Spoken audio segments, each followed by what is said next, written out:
ವಚನಜಿ ಜನನಾಯಕನ್ ಜನರ ನಾಯಕ ಈಗ ರಿಯಲ್ ಲೈಫ್ನಲ್ಲೇ ವಿಜಯ್ ಅವರು ಆಗಿರುವಂಥದ್ದು. ಮೊದಲನೇದಾಗಿ ನಿಮಗೆ ಆಫರ್ ಹೇಗೆ ಬಂತು? ಇದು ಯಾವ ಸಿನಿಮಾ ಶೂಟಿಂಗಲ್ಲಿದ್ರಾ, ಮನೇಲಿದ್ರಾ? ಈ ಕಾಲ್ ಬಂದಾಗ ಯಾರಿಂದ ಕಾಲ್ ಬಂತು ನಿಮಗೆ?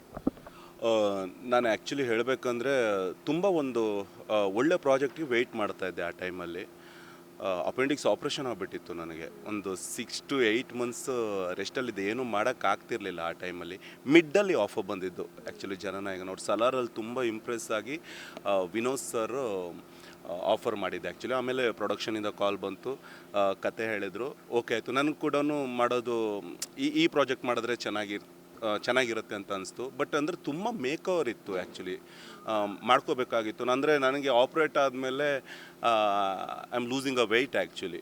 ಸೊ ವಾಪಸ್ ಅದನ್ನು ಗೈನ್ ಮಾಡಬೇಕಿತ್ತು. It's a big task. ನಾನು ಆವಾಗ ಅವ್ರಿಗೆ ಟೈಮ್ ಕೇಳಿದೆ, ನಾನು ಒಂದು 20 days ಆದರೂ ನನಗೆ ಬೇಕು ಅಂತ.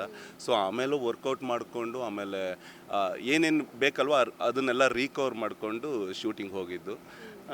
It was a good experience.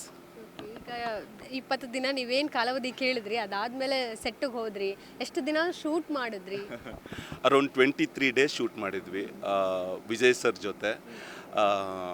ಅದೇ ಹೇಳದ್ನಲ್ಲ, it was a wonderful experience. ಅಂದರೆ ನಾನು ಮೀಟ್ ಮಾಡಿರುವಂಥ ಒಂದು ಬೆಸ್ಟ್ ವ್ಯಕ್ತಿಗಳಲ್ಲಿ ವಿಜಯ್ ಸರ್ ಕೂಡ ಒಬ್ಬರು. ಯಾಕಂದರೆ ಒಬ್ಬ ಇಷ್ಟು ದೊಡ್ಡ ಸ್ಟಾರ್ ಹಿಂಗಿರೋಕ್ಕೆ ಸಾಧ್ಯನಾ ಅಂತ, ಅಷ್ಟು ಕಾಮಾಗಿದ್ದು. Is a legend. ಬಟ್ ಯಾರ ಹತ್ರನೂ ಅದನ್ನು ಅವರು ತೋರಿಸ್ತಾನೆ ಇರಲಿಲ್ಲ. So I inspired a lot from him. ಅಂದರೆ I learned a lot from him. ಅಂದರೆ ಇದನ್ನೆಲ್ಲ ನಾವು ಖಂಡಿತವಾಗ್ಲೂ ಹೇಳ್ಕೊಳ್ಳೇಬೇಕಾಗತ್ತೆ. ನೋಡಿ, ಸಿನಿಮಾಯಿಂದ ಏನೂ ಆಗಲ್ಲ ಅಥವಾ ಸಿನಿಮಾಯಿಂದ ಏನಾಗತ್ತೆ ಅನ್ನೋದಕ್ಕೆ ಇದೊಂದು ಬಿಗ್ ಎಕ್ಸಾಂಪಲ್ ಅಲ್ವಾ. ಅಂದರೆ ಅವ್ರು ಏನು ಸಿನಿಮಾ ಬೇಸಿಂದ ಇವತ್ತು ವಿಜಯ್ ಸರ್ CM ಆಗಿದ್ದಾರೆ ನೋಡಿ. So it's not a small thing ಅಲ್ವಾ.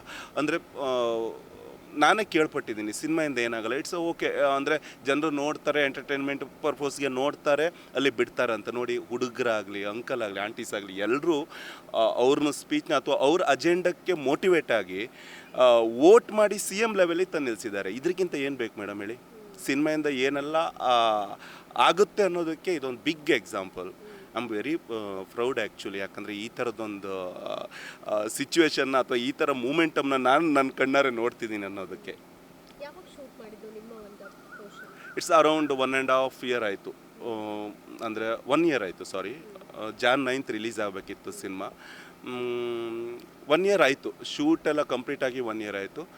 ಸೊ ಕಾರಣಾಂತರಗಳಿಂದ ಅವ್ರದ್ದು ಪೋಸ್ಟ್ ಪ್ರೊಡಕ್ಷನ್ ವರ್ಕ್ ಆಗಿರಲಿ ಅಥವಾ ಸಮ್ ಪೊಲಿಟಿಕಲ್ ಡ್ರಾಮಾಯಿಂದ ಸಿನಿಮಾ ಲೇಟ್ ಆಯಿತು ರಿಲೀಸ್ಗೆ. ಈಗ ವಿಜಯ್ ಅವ್ರನ್ನ ನೀವು ಮೀಟ್ ಮಾಡಿದ್ದು ಅದು ಸೆಟ್ಟಲ್ಲ, ಅಥವಾ ಈ ಮುಂಚೆ ಹಿಂದೆ ಏನಾದರೂ ನೀವು ಅವ್ರನ್ನ ಮೀಟ್ ಆಗಿದ್ರಾ, ನೋಡಿದ್ರಾ? First time experience. ನನ್ನ ಅವ್ರನ್ನ ಸೆಟ್ಟಲ್ಲೇ ಫಸ್ಟ್ ನೋಡಿರೋದು. ನಂದು ಫಸ್ಟ್ ಡೇ ಯಾವಾಗ ಶೂಟ್ ಇತ್ತಲ್ವ ಅವತ್ತು ವಿಜಯ್ ಸರ್ದೇ ಇತ್ತು. ಸರ್ಗೆ ನಾನು ಇಂಟ್ರೊಡ್ಯೂಸ್ ಮಾಡಿಕೊಂಡೆ, ಹಾಯ್ ಸರ್, ದಿಸ್ ಇಸ್ ವಜ್ರಂಗ್ ಅಂತ.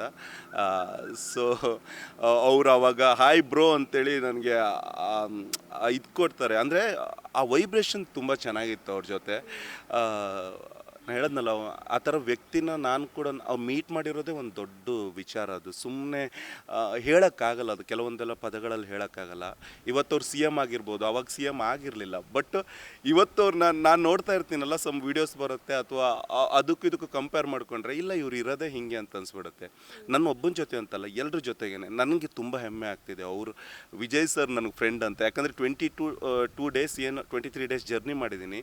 ಅವ್ರ ಜೊತೆಗೇ ಇದ್ದಿರೋ ಕಾರಣದಿಂದಾಗಿ ನನಗೆ ತುಂಬ ಅವ್ರ ಜೊತೆ ಮಿಂಗಲಾಗುವಂಥ ಒಂದು ಅವಕಾಶ ಸಿಕ್ತು. ತುಂಬ ಲೀಲಿಯನ್ಸ್ ಕೂಡ ಸಿಕ್ತು. ಬ್ರೋ ಅಂತ ಕರ್ಸ್ಕೋಬೇಕಾದ್ರೆ ಇನ್ನೇನು ಬೇಕು ಹೇಳಿ, ಆ್ಯಸ್ ಅ ಆರ್ಟಿಸ್ಟ್ ಆಗಿ. ಸೊ ಫಸ್ಟ್ ಮೀಟ್ ಮಾಡಿದಾಗ ಆ ಒಂದು ಅಟೆನ್ಷನ್ ಇರುತ್ತಲ್ವ, ಅವ್ರು ನಿಮ್ಮ ಮೇಲೆ ಕೊಡುವಂಥ ಗೌರವ, ನೀವು ಅವ್ರಿಗೆ ಫಸ್ಟ್ ಟೈಮ್ ನಾನು ಒಂದು ತಮಿಳ್ನಾಡಲ್ಲಿ ಒಂದು ಸೂಪರ್ ಸ್ಟಾರ್ನ ಮೀಟ್ ಆಗ್ತಾ ಇದ್ದೀನಿ, ಹೌದು, ಅವ್ರ ಜೊತೆ ನಾನು ಸಿನಿಮಾ ಮಾಡ್ತಾ ಇದ್ದೀನಿ ಅಂದ ಕ್ಷಣ ಅವ್ರು ನಿಮಗೆ ಫಸ್ಟ್ ಹೇಳಿದ ಮಾತೇನು? ಇಲ್ಲ, ಅವ್ರು ಫಸ್ಟೇ ಬ್ರೋ ಅಂತ ಹೇಳಿದ್ರು. ಆಮೇಲೆ ನಮ್ಮ ಅಂದರೆ ನಾರ್ಮಲ್ ಕನ್ವರ್ಸೇಷನ್ ಸ್ಟಾರ್ಟ್ ಆಗಿಬಿಡ್ತು. ಆಮೇಲೆ ಮೇಜರ್ ಸೀಕ್ವೆನ್ಸ್ಗಳು ಏನು ಬರ್ತಾಯಿತ್ತು ಆ ಟೈಮಲ್ಲಿ ಸ್ವಲ್ಪ ಜಾಸ್ತಿ ಕಮ್ಯುನಿಕೇಟ್ ಮಾಡ್ತಾಯಿದ್ವಿ. ಯಾಕಂದರೆ ಸಮ್ ಇರುತ್ತೆ ಸ್ವಲ್ಪ, ಅಂದರೆ ರಿಸ್ಕಿ ಫೈಟ್ ಸೀಕ್ವೆನ್ಸ್ಗಳಿದ್ದು ಅಥವಾ ಸೀನ್ಗಳಾಗಲಿ ಸ್ವಲ್ಪ ಕೋಆರ್ಡಿನೇಷನ್ ಜಾಸ್ತಿನೇ ಬೇಕು. ಆವಾಗ ನಾನು ಸರ್ ಮಾತಾಡ್ಕೊತಾ ಇದ್ವಿ. ತುಂಬ ಚೆನ್ನಾಗಿತ್ತು ಮೇಡಮ್ ಆ ಎಕ್ಸ್ಪೀರಿಯನ್ಸು. ಅಂದರೆ ಆ ಕಂಫರ್ಟ್ ಝೋನ್ನ ಅವರೇ ಕ್ರಿಯೇಟ್ ಮಾಡಿಕೊಟ್ಟಿದ್ರು. ಅಂದರೆ ಎಲ್ಲೂ ಆ ಆ್ಯಟಿಟ್ಯೂಡ್ ಆಗಲಿ ನಾನೊಬ್ಬ ಬಿಗ್ ಸ್ಟಾರ್ ಅಂತ ಅವ್ರು ಎಲ್ಲೂ ನಮ್ಮ ಹತ್ರನೂ ತೋರಿಸ್ಕೊಂಡಿರಲಿಲ್ಲ. ನನ್ನ ಎಕ್ಸ್ಪೀರಿಯೆನ್ಸ್ ಕೂಡ ನಾನು ಆ್ಯಕ್ಟ್ ಮಾಡಿರೋ ಹಿಂದಿನ ಸಿನಿಮಾಗಳ ಎಕ್ಸ್ಪೀರಿಯೆನ್ಸ್ ಕೂಡ ಅಲ್ಲಿ ವರ್ಕ್ ಆಗಿತ್ತು ಆ್ಯಕ್ಚುಲಿ ಅವ್ರ ಜೊತೆ. ತುಂಬ ಚೆನ್ನಾಗಿತ್ತು. ನನಗೆ ಆ 23 ಡೇಸ್ ಏನು ಶೂಟ್ ಮುಗೀತು ನಂಗೆ ಬಿಟ್ಟು ಬರೋಕ್ಕೆ ಮನಸ್ಸಿರಲಿಲ್ಲ, ಇನ್ನೂ ಇದ್ದರೆ ಚೆನ್ನಾಗಿತ್ತು ಅಂತ. ಯಾಕಂದರೆ ಆ ಥರದೊಂದು ಕಂಫರ್ಟ್ ಝೋನ್ ಇದ್ದಾಗ ಮಾತ್ರ ನಾವು ಆ್ಯಕ್ಟ್ ಮಾಡೋಕ್ಕೆ ಸಾಧ್ಯ, ಅಷ್ಟು ನೀಟಾಗಿ. I am very happy madam, really.